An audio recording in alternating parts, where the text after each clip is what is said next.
ब्राह्मणों का जादू। आज हम आपको बताएंगे कि यहाँ के मूल निवासियों पर ब्राह्मणों का जादू किस प्रकार से हावी रहता है और वो किस प्रकार से उन पर अपना वर्चस्व बना लेते हैं। तो आज हमारे साथ इस वीडियो में बने रहिए अंत तक। और अगर हमारा वीडियो आपको अच्छा लगता है तो उसको लाइक, सब्सक्राइब और दूसरे लोगों तक ज़रूर पहुंचाएं, जिससे उनको भी ये हमारी जानकारी पहुंचे और उन अपना आगे का भविष्य सुधारें। तो आइए आज हम बताते हैं ब्राह्मणों का जो जादू है किस प्रकार यहाँ के मूल निवासियों पर काम करता है। भारत में प्रायः दो संस्कृतियाँ रही हैं और वो ही आपस में संघर्षशील रही हैं, संघर्ष करती भी रही। एक श्रवण संस्कृति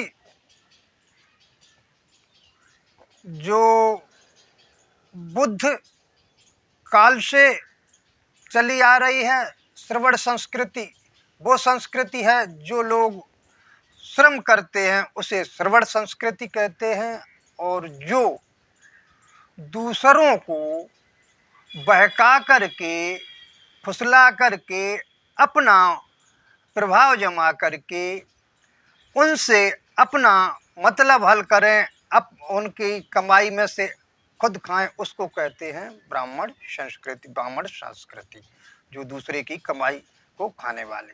तो इन दो संस्कृतियों का सदैव आपस में संघर्ष रहा है। और जैसे ब्राह्मण संस्कृति है तो ब्राह्मण संस्कृति का हम एक आपको जो पाराशर पुस्तक है स्मृति, पाराशर स्मृति, उसमें लिखा है कि ब्राह्मणस्य कृषि कृष्ट्वा महा दोषम वाप्नुयात्। ये है कि ब्राह्मण खेती करने पर बहुत बड़े दोष का भागी होता है। ये पाराशर स्मृति में ये लिखा हुआ है। प्रसाद का मतलब होता है कृपा।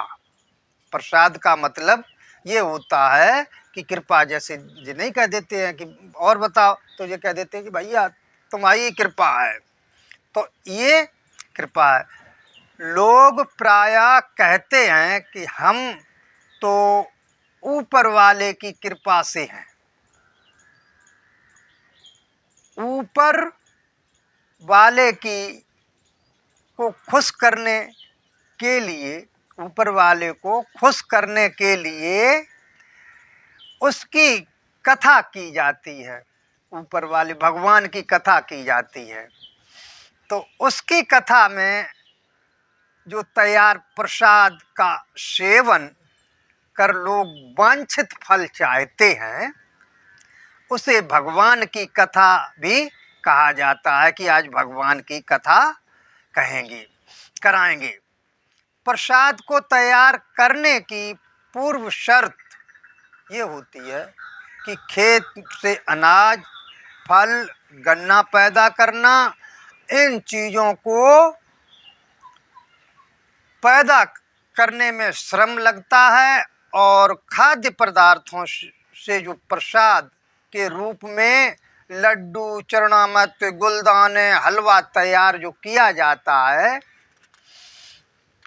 वह ब्राह्मण जब इन्हें स्पर्श करता है और मंत्र का उच्चारण करता है, तो यही लड्डू, साधारण लड्डू, गुलदाना, हलवा असाधारण रूप से ग्रहण कर लोग मनोकामना पूरा करता है।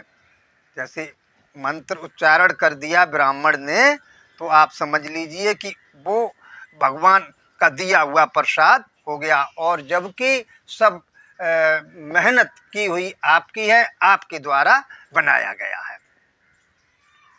तो इस बात को यहाँ के मूल निवासी समझ ही नहीं पाते हैं, और यहाँ के मूल निवासी खाद्य पदार्थ पहले पैदा करता है, उसके बाद पैदा करने के बाद उसे खून पसीना लगा करके उसका भरण पोषण करता है, भंडारण करता है। और ब्राह्मण पुरोहित बिना मेहनत किए, बिना श्रम किए प्रसाद में चमत्कार भर देता है। इसको कहते हैं ब्राह्मण संस्कृति या पुरोहित का ये मंत्रों उच्चार द्वारा प्रसाद। तो इसका यथार्थ जानने के लिए आपको एक छोटी सी कहानी की तरफ ले चलते हैं। वो होती है सत्यनारायण व्रत कथा। तो सत्यनारायण व्रत कथा पुस्तक में अध्याय 2 में श्लोक में नंबर 13 में लिखा हुआ है कि सत्यनारायण शैव व्रतं शव्या विज्ञानता कृता साध्या सुखम सुत्वा परत्र मोक्षम व्यान यात। सत्यनारायण व्रत कथा को विधि पूर्वक कराने से इस लोक में सुख और परलोक में मोक्ष मिलता है, ये लिखा है। और साथ में ही ये भी लिखा है कि दुख पोषकादि सस्नम धन धान्य प्रवर्धनम सौभाग्य संततिकरम सर्वत्र विजय प्रदम। सत्यनारायण कथा व्रत में ये अध्याय 2 श्लोक नंबर 16 में लिखा हुआ है कि सत्यनारायण व्रत कथा करने से दुख शोक आदि का नाश है और धन धान्य में वृद्धि होती है और संतान की प्राप्ति सर्वत्र विजय होती है। ये चीज़ है।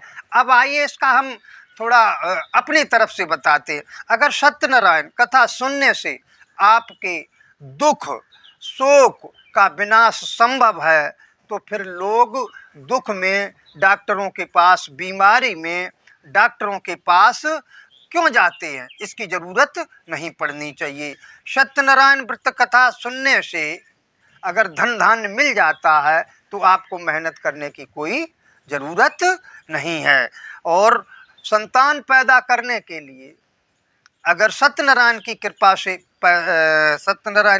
से अगर संतान पैदा हो जाती है तो आप ये समझ लीजिए कि फिर डॉक्टरी कराने की या महापुरुष जो पहले भी बता गए हैं कि ये नर और मादा के संभोग क्रिया से बच्चे पैदा होते हैं, तो ये चीज़ें हैं।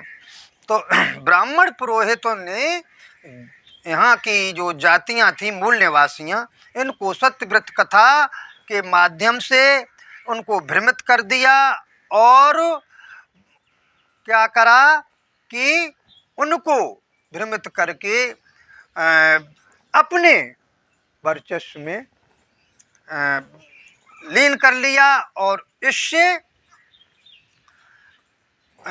अपना उन्होंने धंधा शुरू कर दिया। तो इससे आपको बता दें कि श्रवण संस्कृति और बमण संस्कृति, श्रवण हर वक्त श्रम करता रहा और ब्राह्मण हर वक्त दूसरे की मेहनत को खाता रहा।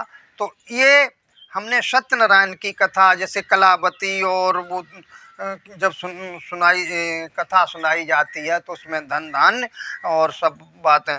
तो ये एक और है सत्यनारायण व्रत कथा में कि अगर कि क्या कहा जाता है कि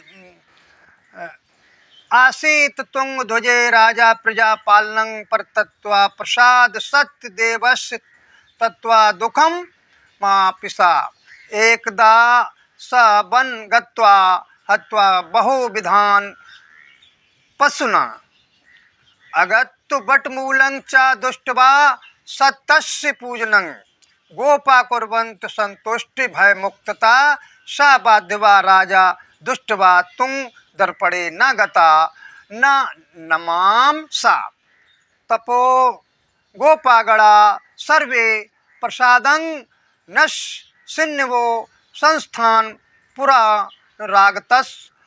रागत्ते भगता सर्वे यथोचितम् इदं प्रसाद सत्यम राजा दुख बापिता सा पुत्र कतंग नष्ट धन धान की चा यथा, ये कहा गया है।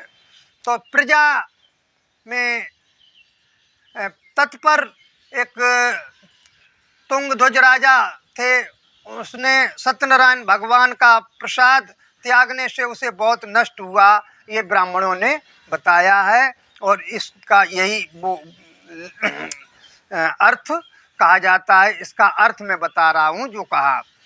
एक दिन उसने धन जाकर के दूसरों को वितरण कर दिया, और एक बार वन में जाकर के मृग आदि अनेक पशुओं का वध किया। बट वृक्ष के नीचे बैठे सत्यनारायण भगवान का पूजन देखा तो उसने गोप अहीर लोग बंधत्व बाधव से संतुष्ट चित्त से करते थे। अहंकार से राजा वहाँ न गया और ना ही उसने सत्यनारायण को प्रणाम किया। इस तरीके की वो कथाएं बता करके यहाँ के मूल निवासियों को भ्रमित करते रहते हैं। तो आज मैंने आपको ये बताया कि सत्यनारायण व्रत कथा को सुनने से किस तरीके से मोक्ष होता है और लाभ होता है। ये कुछ नहीं है। जब तक आप श्रम नहीं करोगे और मेहनत नहीं करोगे तब तक कोई लाभ नहीं होगा। आज का प्रसंग यहीं तक।